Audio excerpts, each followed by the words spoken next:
the rebellion and return of a wayward son, the resentment and pride of an older brother, the radical grace and the acceptance of a loving father. This isn't just one person's story, it's all of ours. We've been taking an in-depth look at Jesus' parable of the prodigal, one of his most famous stories, one of his most famous teachings. And he does a masterful job of crafting this story to tell not only those people to whom he was speaking in that day, in that moment, but also to us, some really important things about the nature of God and about our nature, about who we are, who God is, and how we relate to each other, and what's important to God, and what he values, and what is a top priority in his heart. And so far, we've been introduced to two main characters, the younger of two sons and his father. And today we're going to be introduced to a third character, the older brother. I started to title this sermon Party Pooper because that's what he is. There's a party going on, there's a celebration for the lost son, and the older brother decides to stay outside. Miss the party. But someone wiser than me, someone more refined than me, said, probably shouldn't use that word in a sermon. And so I changed the title to Celebration Pooper so that we could, I'm just kidding. The title of the sermon is Bitter Brother. Bitter Brother. No matter what you call him, he's an important part of this story. It's an important character in this story. And so as we look at him today, as we look at his heart, as we look at some of the things he does and says, I'm going to ask you to do something that may be difficult. I'm going to ask you to see how you relate to the older brother. Because it's probably easy for us to find other people that we would assign that label to. You're acting just like the older brother. Yeah, I see the resentment. I see that attitude in this person or that person. But today I want you to look in the mirror. Look at yourself. And it's going to take a lot of honesty and it's going to take a lot of self-awareness. And if you struggle with either one of those, it's probably especially important that you tune in today, that you see this part of Jesus' parables. So when and how do you take on the role of this older brother? How is your attitude and your heart keeping you outside the very place God wants you to be? How is your attitude and your resentment and your judgment of others keeping you from some of the blessings that God has in store for you? I saw this actual obituary recently, and I had so many questions. Let me just read it. It's pretty short. Kathleen Dimlow was born on March 19, 1938 to Joseph and Gertrude Shunk. She married Dennis Dimlow at St. Anne's in Wabasso in 1957 and had two children, Gina and Jay. In 1962, she became pregnant by her husband's brother, Lyle Dimlow, and moved to California. She abandoned her children, Gina and Jay, who were then raised by her parents. She passed away on May 31st, 2018 in Springfield and will now face judgment. She will not be missed by Gina and Jay, and they understand that this world is a better place without her. Wow. Some newspapers you have to pay by the word for obituaries. I don't know, but I feel like they thought this was money well spent to say every word of this. It's one of those things you don't know whether to laugh or to cry, right? If true, this woman obviously made some really bad choices. And she left behind her and behind those choices a wake of sorrow and pain and suffering for other people. You can hear the resentment. You can feel the resentment and the bitterness in this obituary. But if you know anything about resentment, you know that it doesn't change the heart of the person you resent. It only darkens your own heart. As Nelson Mandela is quoted as saying, resentment is like drinking poison and hoping it will kill your enemy. Tragically, in our story, the older brother is drinking the poison of resentment and bitterness. And I wonder how often I do the same thing. What about you? To get up to speed in Jesus' parable, the younger of two sons has asked for his share of the inheritance. His father has conceded and given him property, money, whatever it is. He's cashed it in, this young son has, and he has taken the money and run. Maybe he's running from something he didn't like. Some of us can relate to that, trying to escape something. Maybe he's running to something, trying to find something that will make him happy. Either way, the money runs out, the friends all leave, and he finds himself at rock bottom, working in a hog farm, which isn't exactly kosher for a Jewish boy. And then the text says he came to his senses. He came to himself. He realized where he was and how far he had gone. And so then he begins that long journey back home, that journey of repentance. And while he is still a long way off, you know what happens. Do you remember? His father sees him.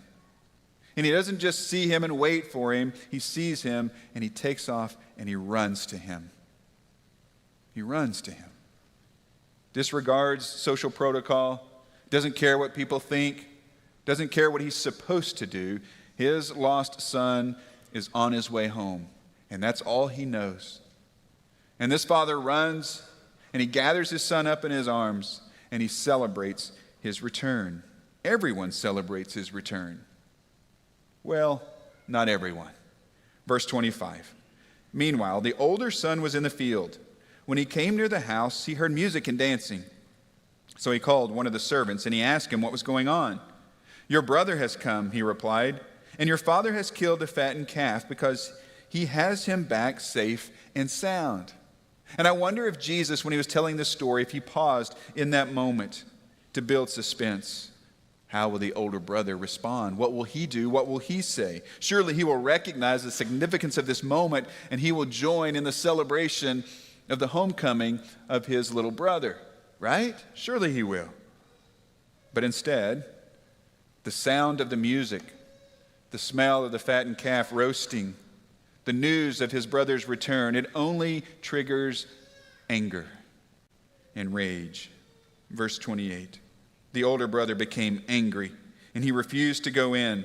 So his father went out and pleaded with him. But he answered his father, look, all these years I've been slaving for you and never disobeyed your orders. Yet you never gave me even a young goat so I could celebrate with my friends. But when this son of yours, who has squandered your property with prostitutes, comes home, you killed a fattened calf for him. I want you to notice a few things. Notice some of the things the older brother does that are very similar to the younger brother before his return and what he did. You remember the younger brother went away. He disgraced the family. He defied his father's not just estate, but his father's very life and health and future, his name. This older brother, there is defiance and there is distance. He is defiant in that he refuses to go inside and join the party. There is defiance in that he stays outside. And he even uses this word, the first word out of his mouth to his father is what? Look. It's not, Father, let me see what I'm not seeing. It's not, I know I'm missing something, Dad, help me understand. No, not let me see, but Dad, you need to see. I have something you need to see. You see the defiance and the disrespect there. But there's also distance, isn't there? He's staying outside. Now, the younger brother set off for a distant land. The older brother set off to stay outside. And even in his language, how did he refer to his brother? It wasn't this brother of mine. It was this son of yours. He was distancing himself from his brother. He was disowning his brother in many ways. And so while he was near the home, his heart was really so far away, just like his younger brother. And what does the father do? The father treats him just like he treated his younger brother. Remember, he ran to his young son. What does he do in this case? He goes outside. He goes to meet him. And he didn't go out there and say, what are you doing? Get inside. He didn't rebuke him. He didn't criticize him. He didn't correct him. He just met him where he was to try to connect with him. He pleaded with him, the text says. But his son was having none of it. To him, this was injustice, and it was blatant. The inequity was inexcusable. This isn't fair. This isn't right. Never mind that God causes the sun to shine on the evil and the good, that he sends the rain on the righteous and the unrighteous. Never mind that God says, I will have mercy on whom I will have mercy, and I will have compassion on whom I will have compassion. Never mind that we are all sinners who have fallen short of the glory of God. This isn't fair. There are some things that I think we can learn from this older brother. If we truly will take a look at ourselves, if we truly will be honest with ourselves and with God about where we are sometimes. And the first thing is this: a slanted view of justice, it will only build resentment. It will only foster resentment. When we demand justice, and especially when we define it to suit ourselves, when we place parameters on God's grace and, for that matter, his judgment, and how it is extended to other people and to ourselves, we will continually be disappointed because we are taking the place of God. And we don't function like God functions, and we don't have the wisdom that God has. But sometimes we think we do. And so we are disappointed as God extends grace or judgment, and where he should do those things and where he shouldn't. And as we grow in our disappointment, we also grow in our resentment. Resentment towards those people, and ultimately resentment towards God, because he's not doing what we think he should. You've heard that big theological question that people have wrestled with for ages. Why do bad things happen to whom? To good people. It doesn't make sense. And there's an assumption in that question. The assumption is that we live in a world of fairness and justice, especially as we define justice. That bad things shouldn't happen to people that we see are good. But we can also flip that coin over, and we do sometimes. And we ask the question, well, then why do good things happen to bad people? Of course, we're talking about people we see as bad or people that are worse off than us. Why do they have good things? Naturally, we will grieve when bad things happen to people we think are good, including ourselves. But we also have a reaction when we see good things happen to people we think aren't so good. We get angry. We get jealous. We resent these people, and we resent God. This is a distorted view of justice that really cheapens God's mercy and God's grace. And it overvalues our role, what we do, our efforts, our works. You see, the comparison game is a destructive trap that you can never get out of if you continue to compare yourself with others. We do this when we promote a merit-based mindset. And so we will focus on how good we are. Isn't that what the son does? What does he tell his father? He says, Father, look at how I have slaved for you in the fields all this time. And that word, slaved, it's not a mistake. Jesus chose that word very purposefully. The son didn't say, look how I've worked for you, look how I've served you. He said, I've slaved for you. I've been working, I've sacrificed so much. And I did it out of a sense of obligation and duty. It's a strong word, isn't it? And so in his mind, his father owed him something. His father owed him because he had been devoted and obedient. Look at how I've slaved for you. Look how I've been faithful to you. Look how I've never caused trouble. I haven't wasted your money like he did. I've been a good son. Look at all that I've done. Dad, you owe me. And by the way, you owe me good things. You owe him judgment and condemnation because he hasn't done these things I've done. He's done just the opposite. He's wasted your money, your possessions, your property in reckless living. He has disgraced the name of the family. The older brother wanted to live in a subjective world of duty and justice. But let me warn you about living in a world like that. A world of self-defined duty and justice. You will reap what you sow. And so do you really want justice? Is that really what you want? Now, if you're someone who has never sinned, maybe so. If you're a person who has never lied or lusted or cheated or gossiped or hurt others or been selfish or been lazy or been a glutton or turned your back on God, then it makes sense. You probably do want justice. You want to be rewarded for all of your years of service in the fields. But I suspect if you're like me, that's not really your story. Your story has some shadowy sides. There is some darkness amid the light. You and I have sinned and fallen short of the glory of God. And so if you have any self-awareness at all, there's no way you want justice. You need mercy. And you can't have it both ways. Mercy for me and justice for others. Good things for me because I'm good, and not good things for others because they're not quite as good. You can't have it both ways. Paul reminds us in Ephesians chapter 2, for it is by grace you have been saved through faith. And this is not from yourselves, it is the gift of God, not by works, so that no one can boast. This applies to everyone. Everyone. Older brothers, younger brothers, everyone. Grace, not works, so that no one can boast about slaving in the fields all their life and being such a good son or daughter, while others are out wasting what they've been given.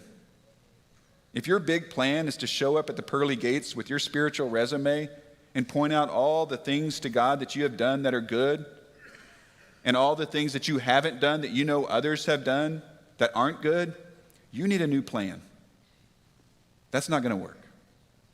You probably need a plan that involves falling on your face in humility before the throne room of heaven and relying completely on the mercy of God. Do you remember the context for Jesus' parables in Luke 15? Remember, it was the lost sheep, the lost coin, and the lost son? We go all the way back up to verse 1. Now the tax collectors and sinners were all gathering around to hear Jesus. But the Pharisees and the teachers of the law muttered, "This man welcomes sinners and eats with them." This is the context for Jesus' lost stories. And so Jesus didn't stop this story with the return of the wayward son and the celebration that followed. That's where he stopped the first two stories, isn't it? The guy found the sheep, he celebrated. The woman found the coin, she celebrated. The father found his lost son and celebrated, but there's more to the story. Jesus introduces another character because the religious leaders around him, who thought so highly of themselves and so poorly of those who didn't measure up as they saw it, they needed to find themselves in the story. Like us, they should have found themselves in the story as the younger son, the rebellious son who was defiant, who distanced himself from God. But like us, so often, they did not. And so Jesus is very direct. He gives us the older brother. And the big brother was bitter because he thought he was better. That's what it comes down to. He was bitter because he thought he was better. As long as I see myself as superior to other people, as long as I compare myself to others, as long as I hold the belief that I am not quite as bad as so-and-so, I will continue to put myself in a position to judge and condemn others. I must do that. I have to do that to make a morality gap between me and other people that sets me apart, that shows to myself and shows God that I'm good. I deserve good things. Look at this gap between me and those bad people. That's what the comparison game does. Believing I am better is simply buying a lie. It's a lie. It's one of Satan's most effective lies. In a later parable in Luke's gospel, just a few chapters later, Jesus addresses this same issue again. Luke 18, verse 9. To some who were confident of their own righteousness and looked down on everyone else, Jesus told this parable. And he tells this parable about a Pharisee and a tax collector who go up to the temple to pray. And the Pharisee separates himself from everyone else, from all the commoners. And he looks up to heaven and he says, God, I'm so glad I'm not like all these other people, and especially that low-life tax collector over there. I'm glad that I'm better than them. I'm glad that I'm better than him. I fast. I give. I'm good. In contrast, the tax collector can't even raise his head to heaven. He drops his head in sorrow and humility, and he simply pleads that God would have mercy on me because I'm a sinner. You see the difference? And Jesus commends the second one, the tax collector. In fact, he says he is the one who is justified before God. Not the Pharisee, but the one who humbly approached God. Have mercy on me, for I am a sinner. You see, pride will keep you on the outside looking in. You will miss the party God is throwing because you think you're too good to go in.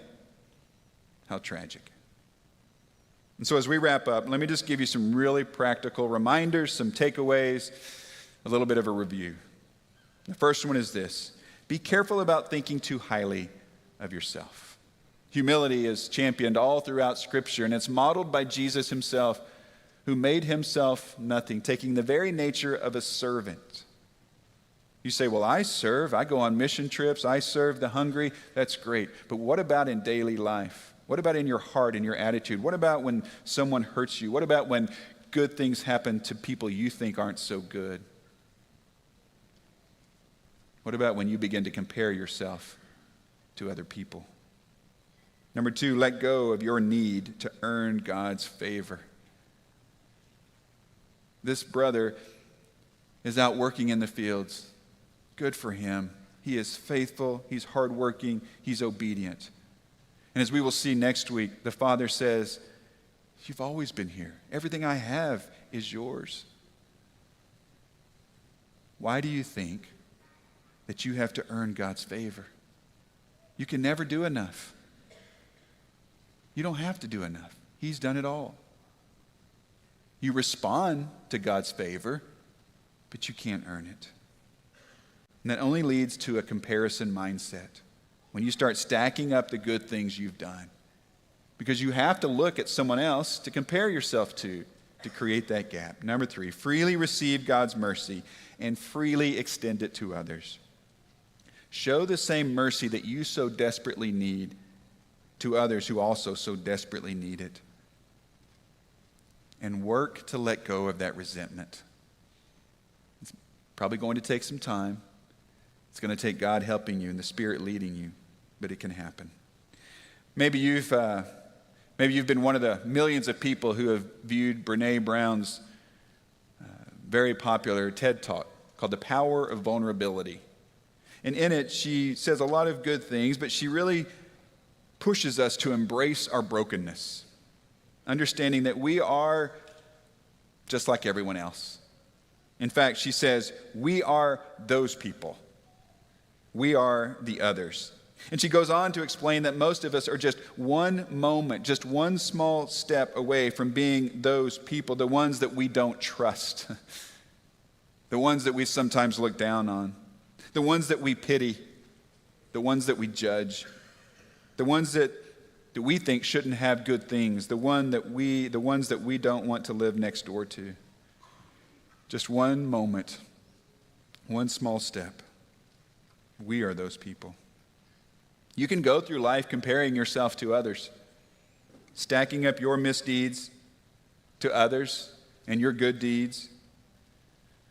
And if you do that, you'll carry resentment in your heart. And that resentment will be fueled by your ongoing sense of pride that you have. But most of all, you'll be on the outside looking in. Your heart will remain in a distant land, far from the Father. And you will miss the celebration.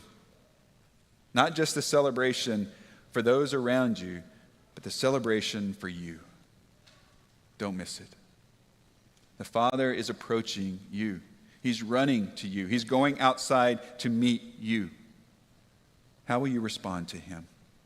Are you going to say, look, God, look at all that I've done. Look at how good I am.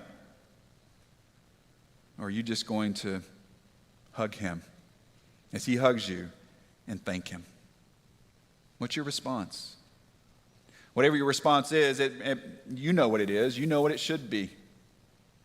I hope that you will take that step, that you will respond to a Father who is a good, good Father, as we just sung a few moments ago. If we can help you in that response, we want to. A couple of our shepherds and their wives will be in the parlor. It's a room behind me that you can go to in just a minute when we stand up, and they'll encourage you and hear you and see you and pray for you. Or you can come down to the front. Maybe your response is to finally give your life to Christ, to surrender your life to Christ, to be baptized into Christ. If that's the case, we would love to celebrate with you. The Father has come to you. He's meeting you where you are. How will you respond? Don't stay on the outside looking in. The celebration is for you. Let's stand and sing. I need